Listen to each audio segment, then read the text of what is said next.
If you perhaps it was a very small business, can you give us a few examples of where people can really get caught out, and possibly deal a little bit with some of the issues that come around that, especially where people are, these are much one way of Trojan horses, a baitware that's being used now to try and get people to trick people into divulging their private information. So how can people protect themselves around that? Yeah, absolutely. So I'd say the most common attack that we see is email phishing. So an unsolicited email or an email trying to get you to give over some personal information or give over your login credentials. So these often start with some kind of sort of social media sort of scanning, so picking up your LinkedIn profile, finding out your email, finding out your job title, so that the scammers, the attackers, can sort of craft a credible type email. The accounts department, accounts payable, is a very classic way into most organizations. A lot of companies will even have accounts payable at their domain name.com.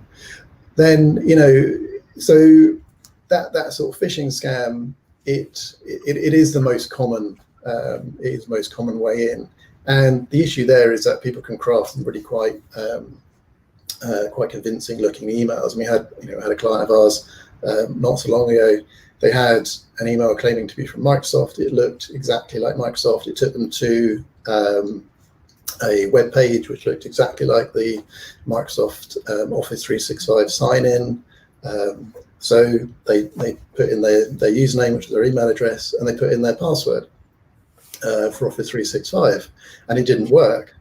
And this is human nature. They then put in a few other passwords. They thought, well, maybe it's not that password. Maybe it's a different one. And they actually ended up giving away 3 or 4 common passwords that they have used. Wow. Now, this website was fake. The email address that was supposed to be Microsoft wasn't. In Outlook, it looked like it came from Microsoft, and this is one of the problems. It renders the from field, and you can change that. You can basically put that anything you want. So it looked genuine, and she rang us up in a panic.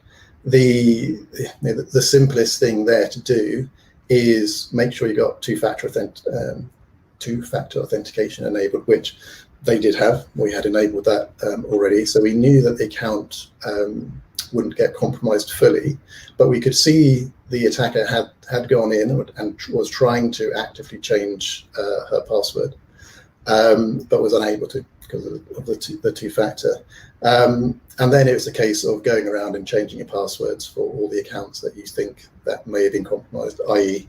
had that username and that password associated with it. So that took maybe half an hour to an hour of her sort of panicking about doing that. And then just to sort of about embrace this, because we weren't sure ourselves whether this email and this web page maybe put some malicious software onto her computer. We didn't think it did, but we weren't sure. So this was during lockdown 2, and she was stuck in Italy, I think. So we said, okay, use our VPN, which we use with some of our clients, and it's a monitored VPN, so we monitor sort of the other end of it. So VPN, a virtual private network, so a secure connection over the internet. So we monitor that VPN for a week or so, and we didn't see any sort of what we call beacons. So if somebody puts malware down onto your computer, it talks back to what's called a command and control server, basically a way for the attackers to interact with your computer.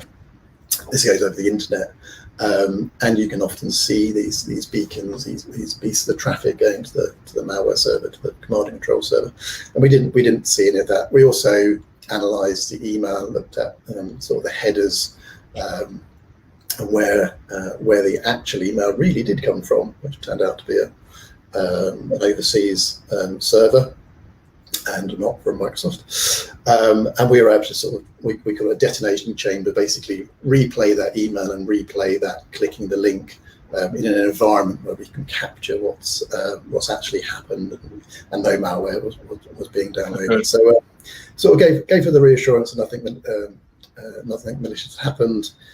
they were effectively saved by having two-factor authentication on their accounts. And lessons learned, Yeah. Be a little bit more patient, a little bit more cautious, and check that the sender really is the sender. Yeah. And there is a way of doing that. Outlook and a lot of email clients will make the email look very readable and in essence make it look pretty. But you can in Outlook right click on any message and go view source, and then you get a horrible text, really nasty text message. But there's one field called X-sender, and that's the real sender. And in this case, it was some bizarre email address at some bizarre domain name. And if you see that, you go, that's not Microsoft. Yeah. Yeah. That one's going to the spam bin.